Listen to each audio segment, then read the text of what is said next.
Hello everyone and welcome back to my channel. In today's video, I'm going to be sharing with you guys some tips, tricks, tools, and techniques for cleaning your home, organizing your home, and keeping your home safe. Today we're going to focus our efforts in the master bedroom, and I'm going to be deep cleaning or spring cleaning that room. My husband and I both work full-time jobs outside of the home in corporate America, and so I'll be honest in saying that we don't feel the need ever to spend one of our few days off of work cleaning the whole house from top to bottom. What we like to do is incorporate tidies throughout the day, multiple times a day even, and that kind of keeps the momentum going and keeps every area relatively clean and organized and safe. But probably about once a week we will do a deeper clean. I like to just pick one area or one room, and so each week, like clockwork, I'm picking a new room, whether it's my office, which is where we're in now, the master bathroom, the master closet, the laundry room, the kitchen, the garage, so on and so forth. You get the picture. I just pick one room and I deep clean it. And so that's what we're going to be doing in today's video. Also, I want to mention that today's video is in collaboration with my friend Michelle. We both recently became first-time home buyers, and so we've been loving organizing, decorating, and just maintaining our homes. So I'm super excited to be collaborating with her on today's video. Also, Michelle had the genius idea in celebration of today to curate a list of some of the smaller or lesser known companies and businesses who sell cleaning products and home fragrances and stuff like that. So I picked a few, purchased some items. Michelle picked a few, purchased some items. And so in today's video, I will be introducing you guys to a few new small businesses who sell cleaning products, Black-owned business to be more specific. And I'd never heard of many of these before now, so you probably haven't either. So if you want to support, now would be a good time, and some of them may be running sales right now. I'm not really too sure. I'm just here to share the products that I've purchased with you guys. So without further ado, let's go ahead and hop into today's video, and be sure to check out Michelle's video after you're finished watching mine, and I will have her information, her video, and all of that linked down below. Jumping right in, my first tip is to go ahead and collect all of your supplies before you begin deep cleaning. I just find nothing more annoying than having to go from room to room or from floor to floor trying to get the supplies and products that I need to adequately clean an area or a room. And so that might be kind of lazy, but I just feel like that is what I would suggest doing first and foremost. Now, if you're looking for a good workout, then, you know, by all means, go ahead and do that. I just feel like I can get more easily distracted if I'm leaving the area than if I'm just staying in the area, because I know what my tasks are. I normally have a list of the things that I would like to get done. And so just leaving the area, leaving the room, leaving the floor, and going back and forth typically leads to further distraction. So I just try to minimize that by getting all of my supplies in advance. I also like to grab some water because I am going to need that. I also like to set the thermostat as well and just, you know, take it down a little bit so that I'm not burning up as I'm deep cleaning. Also, feel free to enlist the help of family members. My niece is here for the summer. I don't really have her to help a lot with cleaning. I do have her to help me do this or that, but not like deep cleaning, because A, it's her summer break, and B, I know what it is that I'm doing and what I like to get done, so I would just prefer to do it. My husband could and does help clean too, but he normally takes care of the cooking in the home while I take care of the cleaning. But don't be afraid to enlist the help of other family members for sure, at least in helping you gather products. That's kind of what I was doing. I was having her run up and down the steps getting me products, but I'm getting my vacuum cleaner and all of my other products. And here is a quick glance or look over at all of the products that I'm going to be using. I just brought in everything in the event that I needed it. I'd rather have it than to not have it, because I do have cleaning products on the first floor and the second floor. And this is an aerial view of what we're looking at. I don't think this room has been cleaned in a week, so this is pretty much what it looks like after a week, because it only gets cleaned once a week. Another thing that you might consider is setting the mood. So that might be lighting a candle, maybe in an area that isn't cluttered, or even blasting your music, whatever it is that you need to do to kind of set the scene, set the mood, and whatever it is that's going to be a motivating factor for you to get started. I also recommend working your way from top to bottom. It may seem convenient to like clean the floors or to make the bed or something like that, but in all actuality, it makes the most sense when you're cleaning regularly, but especially when you're deep cleaning, to work your way from top to bottom. As you can see, there is debris and all kind of other stuff flying off of this fan, and so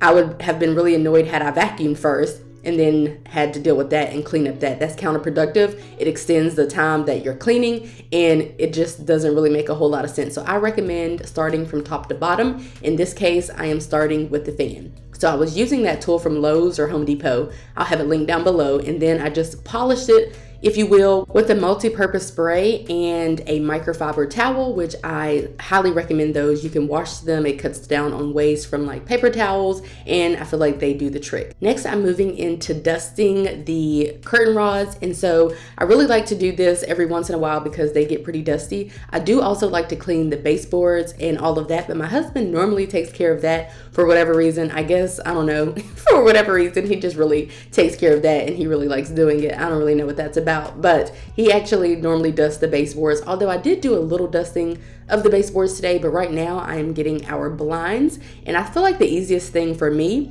is to turn them all one way and dust, and then turn them all the other way, except these blinds are broken, so I had to go in between each little section to dust because that was the only way this was going to work, because they wouldn't all turn upwards, I think. So that's just a little tip for cleaning your blinds. By the way, the tool that I use to clean the fan is actually a microfiber towel type of situation. It's not quite a towel, but it is a microfiber tool. So to clean it, I just rinse it under water. I can add soap to it to help it out a little bit, but for the most part, it's also, you know, microfiber-ish in nature, and that is what I like to use whenever cleaning the fan. And also, you could clean your blinds with a microfiber towel as well. I feel like that would be best for dusting if you don't have a Swiffer. I just happen to have some Swiffers. Go ahead and at this time get the windowsill, dust it. You can clean the windows, clean the window tracks. Go ahead and just take care of the windows at this time. Again, you still want to make sure you're working your way from top to bottom. And did you see the Swiffer after just cleaning the windows and the blinds? It was kind of wow. Next, I'm shaking out the curtains. If you need to wash and dry them and steam them or what have you, then now would be a good time to do that. But I recently did that, so really at this point I just needed to just kind of shake them and have some of the dust go ahead and fall to the floor so that I can vacuum those up at a later date. I've now moved on to cleaning the TV. It's the only electronic in here, but I do have an electronics microfiber towel, and I'm just using the spray away glass cleaner. That's pretty tried and true, so I wanted to use it on the TV screen. I'm also using that same Swiffer. I'm getting the most out of it that I possibly can, and I am using that to dust behind the TV, and as you saw, I pulled out the TV. Next, I'm moving on to using my wall cleaning wipes, and as you can see, they work really well and it looks really good after it has dried down. But I'm just using that because I noticed a mark over there underneath the TV, and I wanted to go ahead and clean up those marks. I also use those sporadically throughout the room because I saw some marks elsewhere as well. But I really like those wall cleaning wipes. I'll have those linked down below. I think they came from Home Depot or Lowe's as well. And now I am moving on to dusting pretty much everything else. The pictures or the artwork, the tops or the frames of the doors. Don't forget your doors because they do have a buildup and they do get dusty, and we need to clean those as well. Again, still working my way from top to bottom. I'm now dusting the fans. I like to use a Swiffer or some type of duster to dust the insides of the fans, the outside of the fans, but I actually use a microfiber towel and a multi-surface spray to clean the actual lamps, which we'll get to momentarily. But I'm back to dusting the doors at this point. Like I said, the doors were super dusty, so feel free to go ahead and dust those and then go in with a cleaner. I just find that trying to go straight in with like a multi-purpose spray or some other type of spray doesn't really do it for me, because I feel like it's best to try to dust and remove some of that dust with just a dry towel or like a dry microfiber towel or some type of Swiffer or duster, and then move into actually cleaning it and really removing all of the rest of the debris with the multi-purpose spray or something like that. So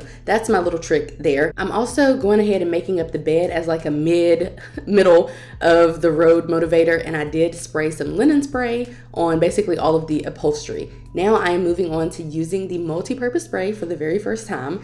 This multi-purpose spray is by Pur Home. I recently picked it up. It was relatively inexpensive. I think it was $6. The shipping was fast. It was secure. It did not come with a sprayer, so just keep that in mind. I'm pretty sure that's not the correct terminology, but just keep that in mind. So you may have to purchase one, or just use one from one of your other cleaning supplies if you have one. Or I just recommend also saving some of your spray bottles that you know, your empty spray bottles anyway. But I'm moving on to putting it to use. I'm using it on the mirrored nightstands, the lamps, just really getting in there and cleaning both my nightstand and my husband's nightstand. I really felt like cleaning these mirrored dressers would really show me what this product is about. So just stay tuned and you'll see what exactly the product is about. Hint, hint, it does work really well, but I am going to do a close-up shot or a few close-up shots so that you can really see how it works. And at this time, most of our trash actually lives on our nightstands or by our nightstands. So I'm just putting the trash in the trash, which honestly, you'll see after I finish cleaning the nightstands,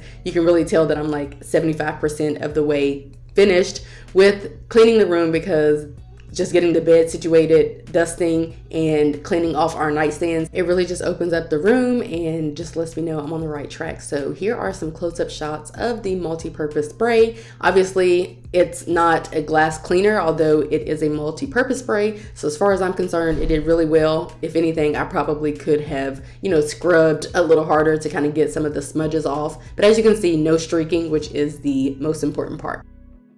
Next, I'm moving on to cleaning off my makeup vanity, which sometimes becomes like a catch-all only because it's right there. It doesn't normally get too bad, but it does normally have a lot of random stuff on top of it. I do want to purchase a TV stand or like a sideboard or something like that. I have a few in mind, but the ones that I want are relatively inexpensive, $700 plus, I would say, for the few that I do have in mind. So we have not purchased that yet, but it's actually one of the few furniture pieces that I would still like to buy for this particular room. A TV stand, console type of situation, and then also I would like to upgrade the bench at the end of the bed. I kind of just bought that temporarily, and sometimes I'll buy a temporary piece.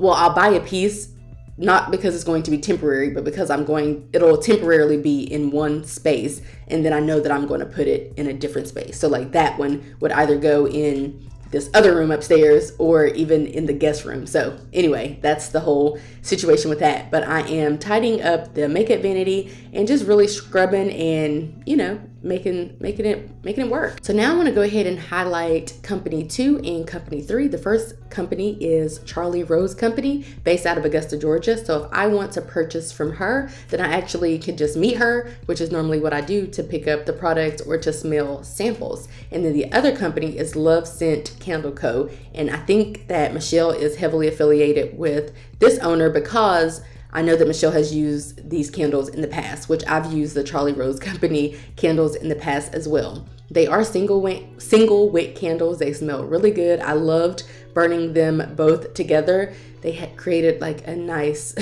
scene whenever I like turned off the lights when it was nighttime and put on the lamps and I had these candles burning. It was a vibe. But anyway, now I'm going to go ahead and clean off the mirror. As you can see, lots of streaks on the mirror. It wasn't too dusty, but I'm going to go ahead and use my spray away glass cleaner, and I'm going to use the glass microfiber towel to go ahead and get that all cleaned up.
I finished up in this room by putting items in the trash, taking out the trash, and just putting other items back where they belong, back in their homes, and then of course vacuuming. And I did use the extender for the vacuum, mainly the crevice tool, to go around and hit some of the crevices in the corners of the room, like the space between the carpet and the baseboards. And I used that same crevice tool to just suck up dust and debris everywhere else in the room where I saw fit, like the chairs and the crevices in the chairs, the crevices in or on the bed, the bench, the vanity stool, the dog bed, literally everywhere. So now I'm just gonna go ahead and put up the vacuum and then let you guys enjoy my hard work. And this took 2 hours, so it was a real situation.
Okay, so we have come to the end of the video. Hopefully you guys have learned a thing or two watching this video, or picked up a tip or trick. I don't know, for whatever reason, I really can't do a video of any sort unless there is an educational piece about it. I don't know what it is, but it's just a thing. So I hope that you learned something today. Again, be sure to check out the businesses that I mentioned if you've never heard of them, or if you just want to try out their products. And be sure to head on over to Michelle's channel to check out her collaboration video. I hope that you guys enjoyed this video, and I will see you in my next one. Bye guys.